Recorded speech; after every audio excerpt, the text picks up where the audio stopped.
Muy buenas noches y bienvenido a un nuevo programa de debate este día viernes 16 de julio. Vamos a hablar hoy día de educación como lo hicimos el día de ayer. El día de ayer tuvimos a la señora ministra de Educación, hoy día vamos a tener a dos importantes, digamos, personajes de lo que es el ámbito educativo del país.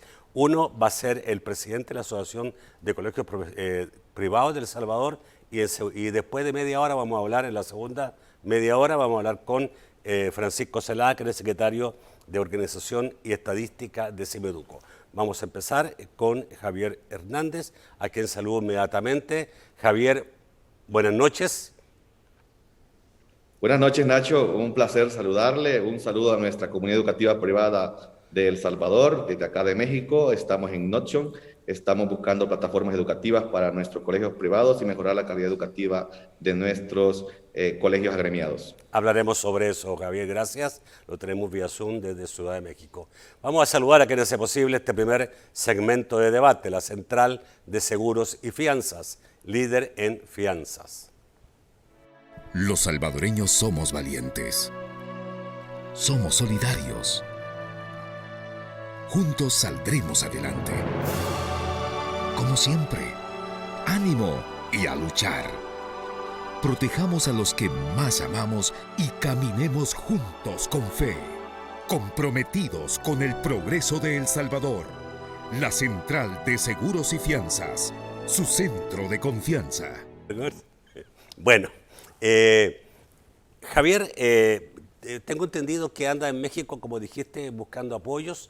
Creo que hay una preocupación en este momento bastante fuerte del gremio de colegios privados, que en El Salvador no sé cuántos son, me va a contar ya qué cantidad de población en edad de estudiar atiende. Y creo que el problema, digamos, que ustedes tienen en estos momentos son dos, básicamente, ¿no? Uno es la deserción hacia escuelas públicas por parte de muchos estudiantes y que tiene que ver esto con la crisis que provocó la pandemia, seguramente con el desempleo. Y el otro problema, quizás el más que está ahora más concretamente, es el aumento al salario mínimo. ¿Es correcto? Es correcto. Bueno, es entre tantos, digamos, desafíos que hay que enfrentar como colegios privados. A la base también están otros temas de cobertura, de deserción, ausentismo, morosidad de pago de colegiaturas. Pero bueno, hay que ocuparse de un tema cada día para poder superar tantos retos. Correcto. Nosotros creemos que es importante, Nacho, hablar de educación y agradezco la invitación tuya. Esto nos trae a nosotros, digamos, mucha alegría de que ustedes nos inviten y entiendo que la señora ministra ayer pues ha explicado importantes temas sobre este campo.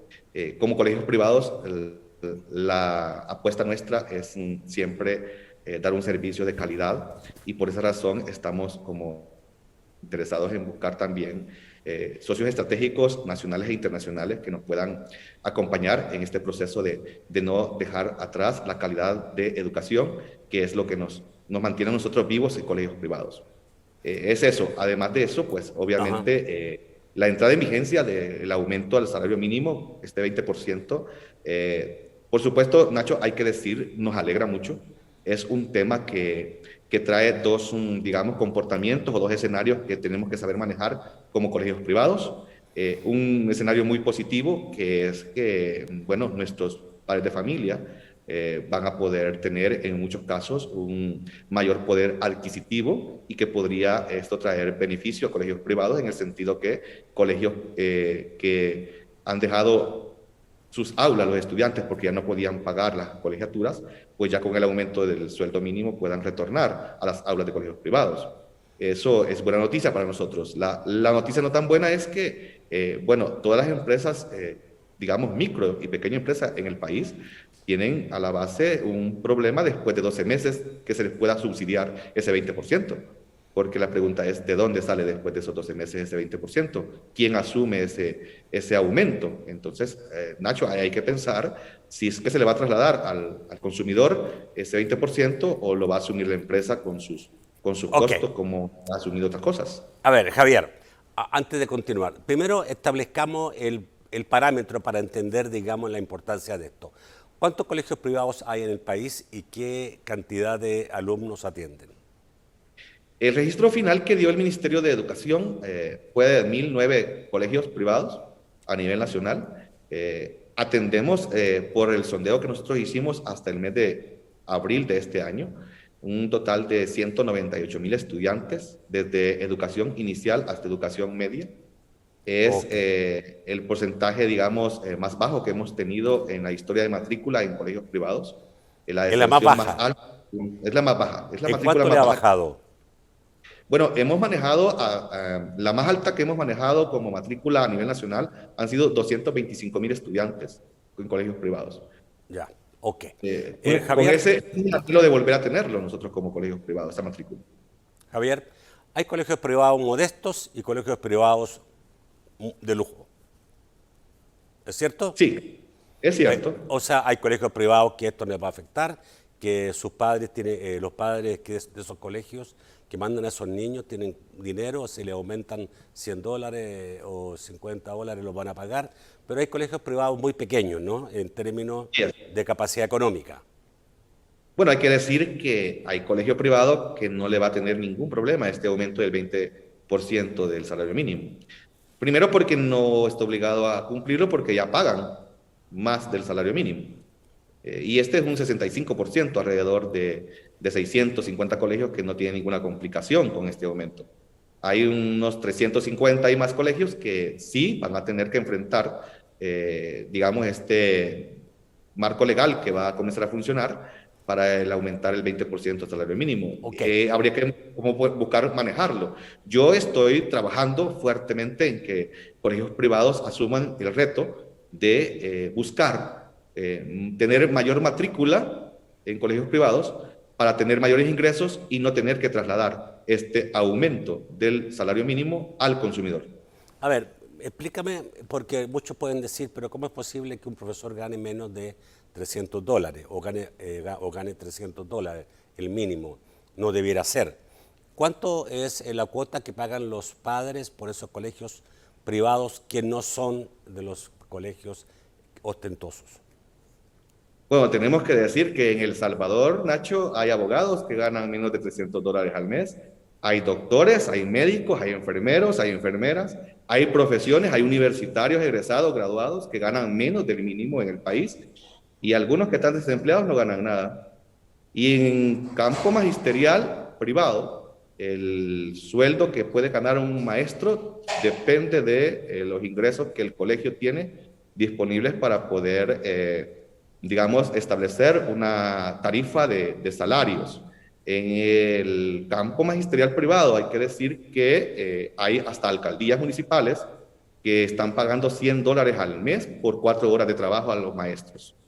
Y eso, pues, te da ya una señal de cuál es el incentivo que un docente puede tener por su trabajo.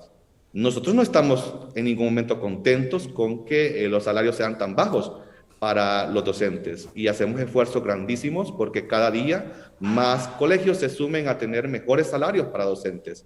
Y eso va de acuerdo a la colegiatura, como tú muy bien lo estás diciendo. Hay colegios que cobran colegiaturas de $15, de $20, y eso no le permite establecer un salario de sueldo mínimo arriba. ¿Cuánto tendría que tener un aula, un maestro que atiende esa aula de ingreso? Si un aula tiene 30 estudiantes y cobra $15 por estudiante, ¿cuánto es el ingreso de esa aula si pagaran a tiempo, digamos, todos los estudiantes?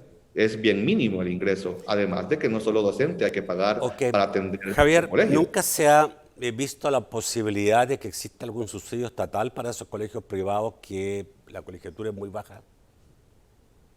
Pues de parte del Estado, llámese Asamblea Legislativa, Poder Ejecutivo, lo que hemos tenido siempre es al contrario, buscar la manera de que los colegios privados no tengan apoyo. Y ¿por qué? Si no es...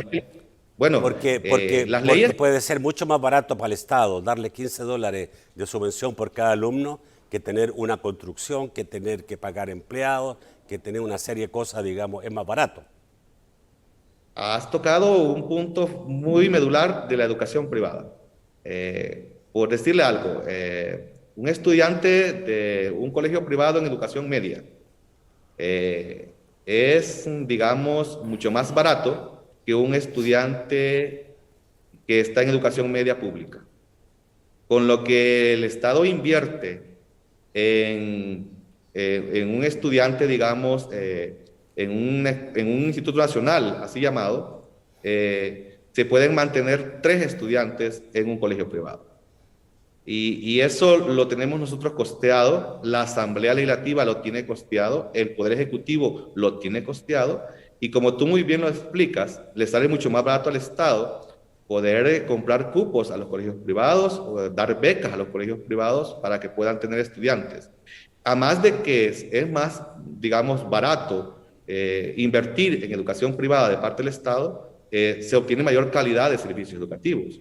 Claro. Bueno, no está de más decir que nuestros servicios educativos en colegios privados, en su mayoría, digamos, tengo que ser sincero, en su mayoría, somos los que estamos, digamos, como canal de referencia de calidad educativa en cuanto a los productos, digamos, de la producción académica, la producción vocacional, la producción hasta deportiva y cultural, artística. Entonces, si nosotros tenemos todos esos, digamos, productos educativos que son representativos para el país y que nosotros sacamos la cara por el país en competencias y en olimpiadas especiales de ese tipo, bueno, bastante valdría la pena, como tú dices, en que el Estado invirtiera en un subsidio importante para estudiantes de colegios privados. ¿Tienes una idea del número de trabajadores que tienen los colegios privados en el país? ¿Cuántos trabajadores dependen de los colegios privados del país? Porque no solo es el profesor, también están otro tipo de trabajadores que forman parte de un colegio privado. Bueno, vamos a orientarnos por la cifra que el Ministerio de Salud dio en cuanto a la vacunación que se hizo. Explicaban ellos que eran 17,000 personas vacunadas en colegios privados que habían aceptado la vacuna. Así que tiene que andar entre unos 17,000 y 20,000 trabajadores de colegios privados que pues están, digamos, participando de este proyecto de educación privada del país. Ok, vamos a ir al corte, Javier, volvemos en un par de minutos. Quiero que sigamos hablando de la migración que ha habido debido a esta crisis, de lo privado a lo público y un poco, digamos, cómo han enfrentado la crisis. Ya volvemos. Javier, ¿cuánto ha sido la migración? Me imagino que más fuerte el año 20 y también explícame, digamos, si ha variado para este año. Pero obviamente ha habido una crisis económica, aparte de la crisis de salud, o sea, la salud ha provocado la crisis económica, mucha gente se quedó sin trabajo, todavía no se logra reponer todos los trabajos, por lo tanto me imagino que ustedes fueron afectados por eso. Bueno, hay una realidad que no podemos negar. Hay un movimiento de estudiantes del sector privado al sector público y con esto de la modalidad o multimodalidad de atención a estudiantes, se presenta una alternativa para el padre de familia, para la madre de familia, en donde puede optar por, digamos, procesos de educación o ofertas de educación que no necesariamente tienen que ver con calidad de servicios, sino con el cumplimiento de digamos, una necesidad que se tiene, como es la educación. Entonces, hemos tenido porcentajes que se han movido de estudiantes de colegios privados a escuela pública, en un porcentaje, digamos, muy escaso, que no es tan alarmante, de estudiantes de colegios privados a escuelas públicas, que no pueden pasar del 10% de estudiantes. Y hemos tenido movilidad de escuela pública a colegios privados que no pueden pasar del 3%. Pero en un momento determinado se dijo, Javier, que había 20,000 alumnos que habían salido de las escuelas, que habían migrado de las escuelas privadas. ¿Es correcto? Correcto. ¿No? Te explico esto del 20%, te explico. Bueno, 20,000 alumnos. Sí, correcto, te explico 20,000, sí. Es que lo que pasa es que los términos de movilidad en educación son, digamos, bien complicados de poder quizás explicar y entender. Porque cuando el estudiante, digamos, sale o migra del colegio privado, tiene dos opciones, o sigue estudiando o no sigue estudiando. Entonces, si sigue estudiando, ¿Se va a otro colegio privado o se va a una institución pública? Los datos que te acabo de dar son la movilidad que hemos tenido de privado a público y de público a privado. Pero hay un porcentaje de estudiantes que se fueron de colegios privados y que se quedaron en el país y no están estudiando ni en el colegio privado ni en la escuela pública. Y otro porcentaje de estudiantes que ya no se matricularon ni en escuela pública ni privada, pero que tampoco están en el país porque ya migraron a otro país. Ahí recogemos esos 20.000 estudiantes que el sistema de educación privada reporta no tenerlos ya dentro de, digamos, la matrícula general de colegios privados. Correcto. Y ahí tenemos ese. Ok, otra cosa que te iba a preguntar, ¿cómo han enfrentado la digitalización? Porque obviamente todo lo que fue el año entero que tuvieron cerrados los colegios, incluso ahora que están abiertos a media, se ha hecho mucho más necesaria la parte digital. El Estado logró, digamos, con préstamos, comprar y proveer a sus escuelas públicas sobre la base de nuestros impuestos, ¿no?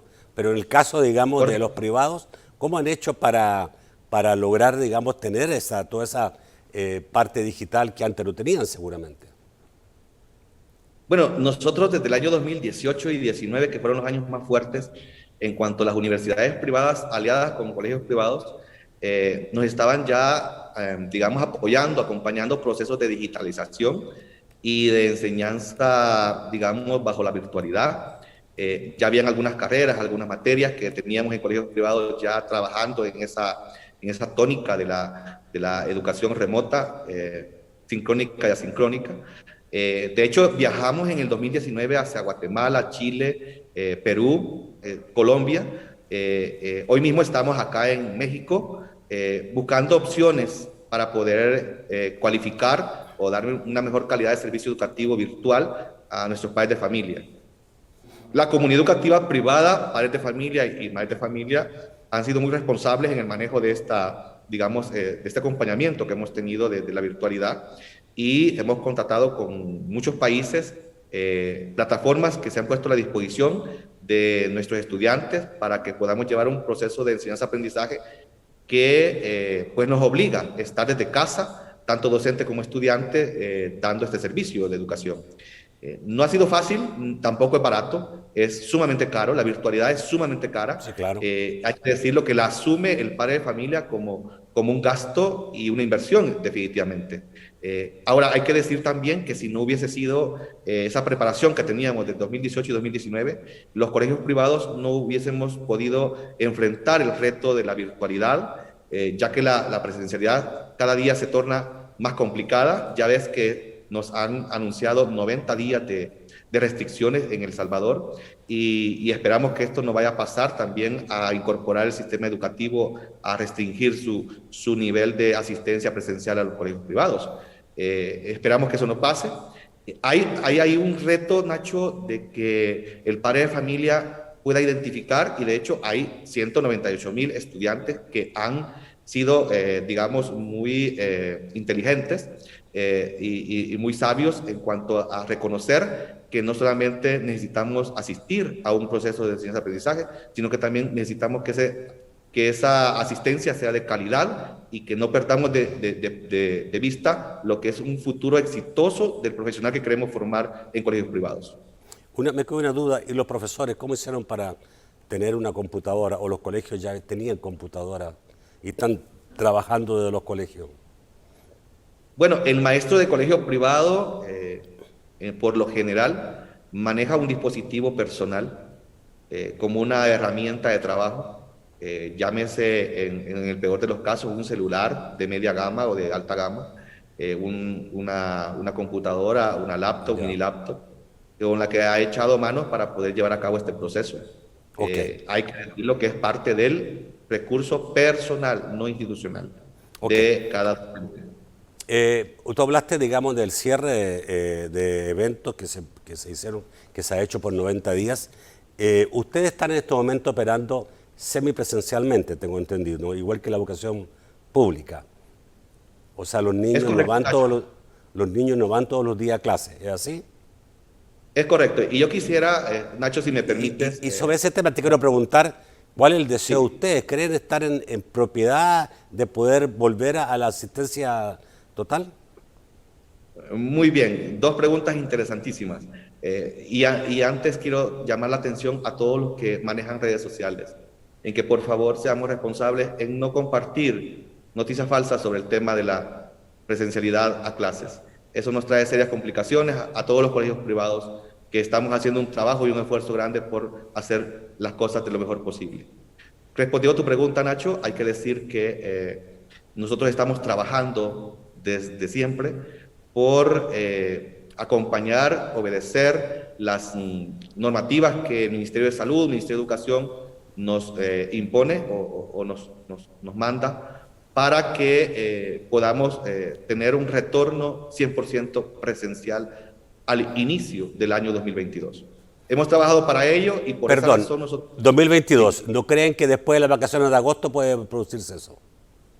Nosotros estamos trabajando para que nuestras comunidades educativas manejen una cultura de responsabilidad en el manejo de los protocolos de bioseguridad, tanto en el hogar como fuera de él. Y de hecho, tú has visto que en colegios privados no hemos tenido, gracias a Dios y gracias al trabajo que se hace en colegios privados, no hemos tenido que cerrar ningún colegio por alarma de contagio Eso te iba a preguntar. ¿No hay ningún colegio cerrado, privado? No tenemos ningún cerrado. Gracias a Dios no. Y estamos trabajando para que eso no vaya a pasar. Tenemos datos muy aislados, muy escasos, de docentes que puedan haber manifestado síntomas de positivos de COVID. Tenemos casos muy, digamos, aislados. Y eso, Nacho, tiene que ver con que el manejo también institucional del tema ha sido muy responsable. Por decirte algo, los colegios privados, aunque tengamos docentes que no son varios síntomas los que presentan de que podríamos decir que está contagiado, nosotros a ese docente no lo dejamos que se acerque al colegio privado. Por decirte algo, tiene gripe, tiene temperatura, tiene dolor de cuerpo, con esos síntomas, con esos 3 síntomas que un docente manifieste tener, ya no lo dejamos ingresar al colegio privado. Y un estudiante que está presencialmente asistiendo a clases al colegio y que reporta ese dato, tampoco lo dejamos ingresar al colegio privado. Te digo esto porque, a diferencia del sistema público, ahí hemos tenido experiencias en las que docentes, el sistema de salud que atiende al docente del sistema público, sí lo deja ir a la escuela ante la prueba de COVID negativa que tiene sobre los síntomas que pueda tener de COVID. Y nosotros creemos de que es mejor evitar, previniendo que ese docente con síntomas mejor no llegue al colegio. Y eso nos ha dado muy buen resultado. Además, Nacho, termino con decirte que hemos invertido en colegios privados mucho en lo que es la desinfección de nuestras instalaciones y nuestros recursos. Hemos cumplido, digamos, a lo mejor que se puede con la normativa que manda el protocolo de bioseguridad que nos permitió a colegios privados la autorización del Ministerio de Salud para incorporar el sistema semipresencial y recibir estudiantes en nuestras aulas. Bueno, gracias, Javier. ¿Cómo está el clima por ahí? ¿Un poco más fresco o no? Aquí está sumamente rico, muy fresco, por eso he tenido que ponerme un poco de... Ya me di cuenta. Rico, bueno, espero que te vaya bien en México. Sí, acá estamos viendo una oferta muy importante de multiplataforma educativa, con Notion, es una marca muy reconocida a nivel mundial y que creemos que encaja perfectamente en lo que estamos buscando como colegios privados para acompañar la calidad del servicio educativo que estamos buscando lograr. Esperamos llevar buenas noticias para El Salvador, Nacho. Ok, qué bueno, eso es importante. Hay que moverse, hay que buscar y hay que trabajar, digamos, en favor de lo que uno hace. Gracias, Javier, muy amable. Amigos televidentes, yo voy a un corte y después de un corte vuelvo para que conversemos con Francisco Zelada, quien es secretario de Organización y Estadísticas de Cimeduco. Ya volvemos. Me acompaña Francisco Zelada, secretario de Organización y Estadísticas de Cimeduco. Buenas noches, Francisco. Muy buenas noches, bienvenido. Nacho, y un saludo para todos los amigos que nos sintonizan a esta hora de la noche. Bueno, hay varios temas que hablar contigo, no sé realmente por dónde empezar. Hay descuentos, una pérdida de compensación, una un temor de que se vaya a perder bienestar magisterial, el ministerio que asumió el rol de elegir a nuevos educadores. Empecemos por digamos, ¿cierto? Que el pasado junio el ministerio asumió el rol de elegir a los nuevos educadores apartando al tribunal calificador. Esto fue que en junio que se aprobó la Asamblea un decreto transitorio para las plazas vacantes de docentes por ley de salario, ¿no? Habían 3.000 maestros interinos que estaban a la espera.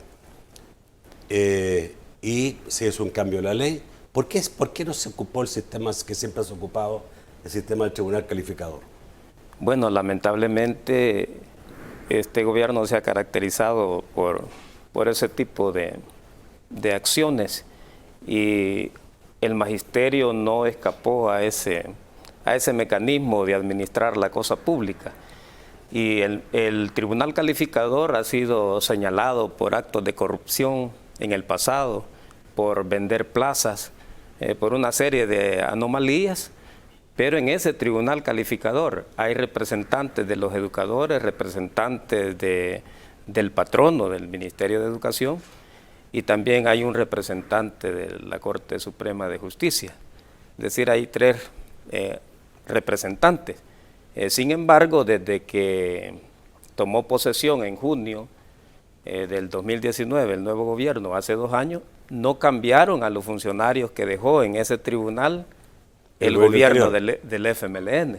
Entonces, en lugar de cambiar a los funcionarios, porque no es la institución la corrupta, sino son los miembros, representantes que probablemente hayan cometido actos de corrupción y que por tanto tuvieron que haber sido removidos, como ha ocurrido durante todos estos años atrás.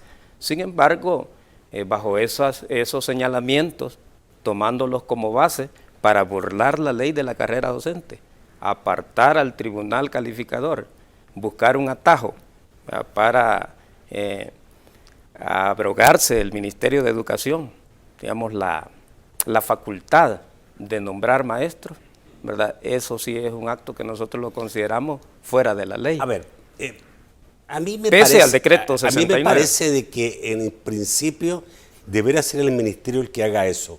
¿Por qué no lo hacía? ¿Tampoco ofrecía transparencia?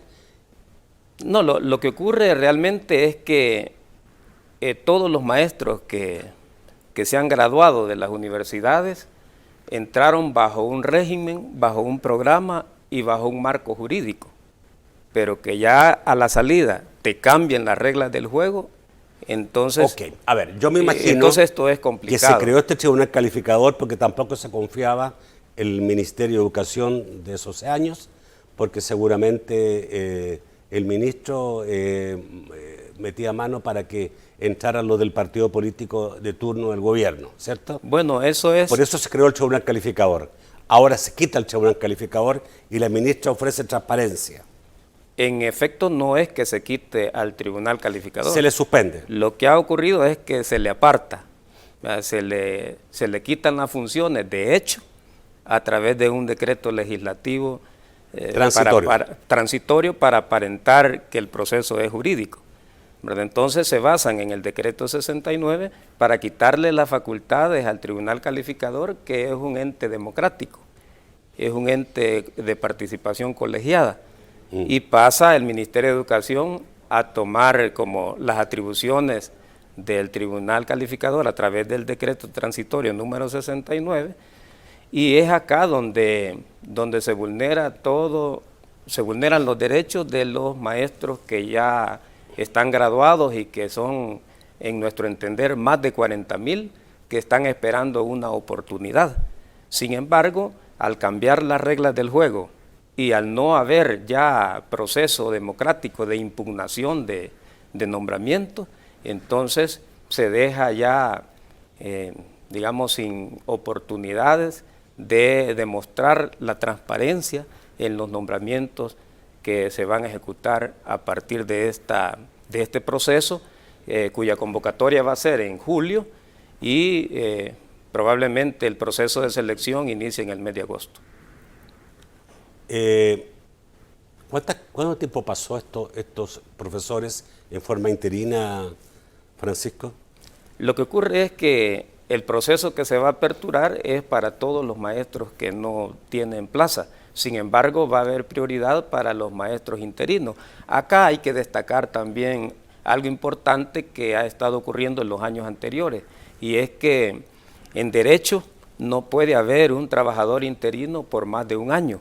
Claro. Y en el Ministerio de Educación es la única institución donde tenemos maestros interinos que tienen ya hasta más de 20 años de ser interinos. 20 años interinos. Interinos, ganando el mismo salario, es decir, devengando el mismo salario inicial. Porque un interino no cabe tiene dentro derecho de las prestaciones. No tiene derecho a ascender, ¿verdad? Y se le niega una serie de prestaciones que tienen ya los maestros por ley de salario, como por ejemplo acceder a créditos. ¿Qué explicación dieron los anteriores ministros sobre esta situación de tener gente por tantos años en forma interina?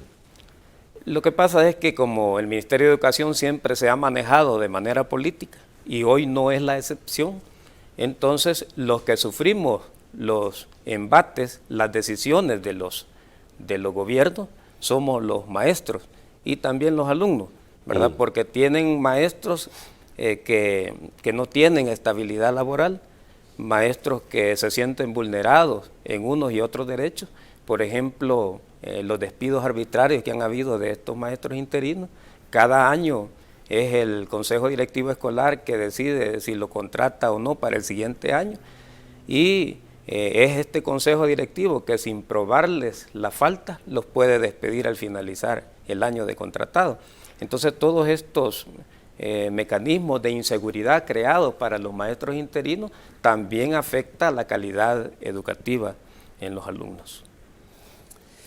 Qué tremendo, o sea, es bastante inestable la situación para esta gente, ¿no? O sea, y esto se ha peleado año por año para no mantener esta situación ilegal, porque tienes toda la razón, la ley manda que una persona que tiene un determinado tiempo trabajando sin contrato, para la ley está contratado.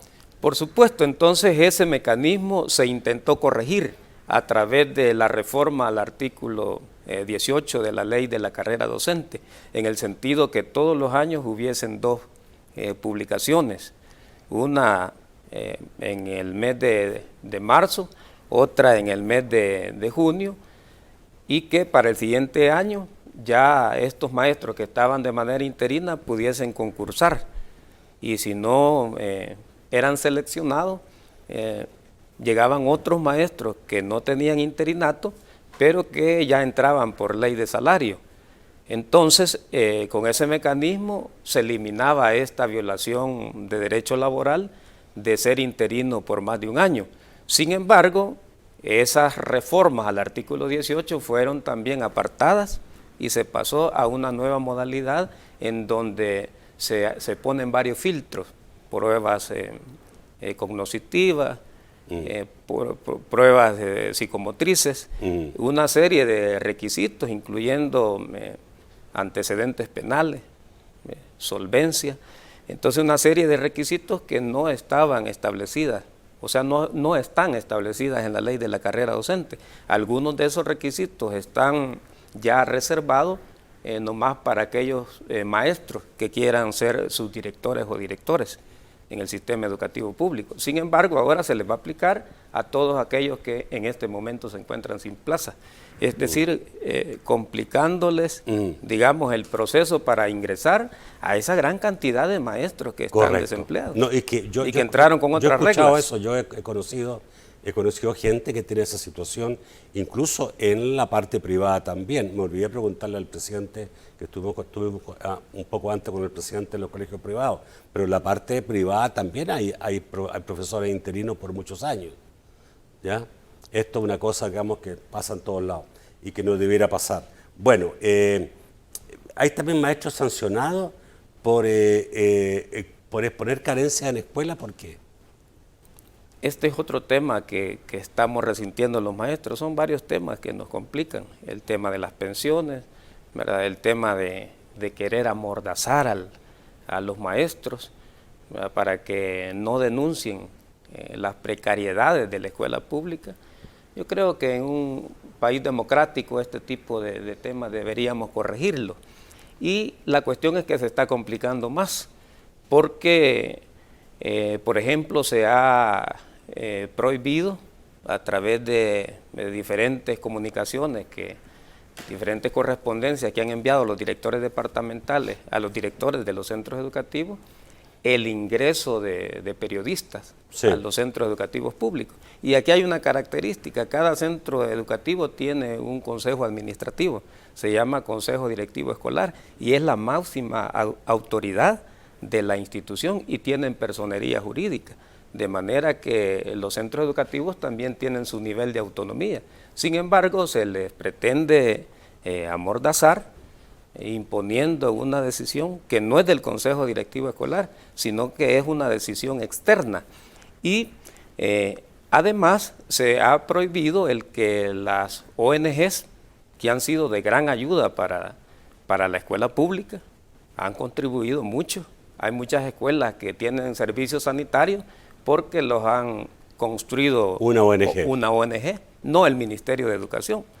Pero ahora el Ministerio de Educación ha establecido que cualquier donación que una ONG pretenda otorgar a un centro educativo, esta donación tiene que llegar a la ministra de Educación y ella va a decidir en qué escuela va a invertir, ¿verdad? Por tanto, nosotros consideramos que esta situación complica más la precariedad de los centros educativos públicos en este momento.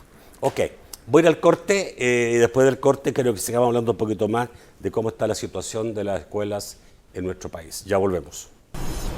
Bueno, dijimos que la precariedad, hay una precariedad en los colegios de las escuelas públicas, eso es verdad, una cosa que se arrastra desde hace muchos años. ¿Qué ha pasado? Porque permanentemente estamos escuchando de proyectos y programas para mejorar los establecimientos educativos del país. Bueno, nosotros hemos sido muy críticos con los gobiernos de turno, porque todos los gobiernos han abandonado el sistema educativo público y si han hecho algo en el tema de infraestructura, ha sido sobre todo con la intervención de más de 300 centros educativos, pero los ubicados en la zona costera, a través de los fondos Fomilenio y otros lugares de fácil acceso. Sin embargo, tenemos en el país 5.167 centros educativos públicos y una gran parte está ubicada en los cantones, en las montañas, en lugares donde no llega la prensa, en lugares donde no llegan los turistas, y esos centros educativos son abandonados. No se está trabajando por recuperar la infraestructura de estos centros educativos públicos, sobre todo aquellos que no están a la vista de los turistas, ¿verdad? Entonces, en ese sentido, nosotros creemos que es importante que el sistema educativo sea despolitizado, que se atienda el tema de la infraestructura como uno de tantos problemas que tiene el sistema educativo, el magisterio abandonado, el magisterio descuidado, más de 43.000 maestros en situaciones muy precarias, ¿verdad? Que nosotros como país hemos de entender que los maestros somos la columna vertebral del sistema educativo público y por tanto hay que atenderlo. Sin embargo, también está abandonado al igual que la infraestructura, ¿verdad? En ese sentido, creemos que para devolverle la dignidad robada al Ministerio de Educación es importante que se invierta en el magisterio y en la infraestructura. Nosotros reconocemos... ¿Tú crees que hay una gran brecha hoy día entre las autoridades y los trabajadores de educación del país? Bueno, siempre lo ha habido. Porque tengo entendido que hay un sindicato afín al gobierno, ¿no? Siempre lo ha habido, ¿verdad? Hay una organización de maestros que siempre está del lado del gobierno de turno, ¿verdad? Eso lo hacen por estrategia para no desaparecer y para lograr algunos cargos dentro del Ejecutivo, ¿verdad? Sin embargo, nosotros, como dije antes, Nacho, hemos sido muy críticos con unos y otros gobiernos, sí, yo sé, ¿verdad? Hemos sido muy claros, ¿verdad? Nuestro planteamiento está muy definido y creemos que este es un gobierno atípico, porque primero toman los acuerdos y después, en algunos casos, nos llaman para informarnos los acuerdos que han tomado.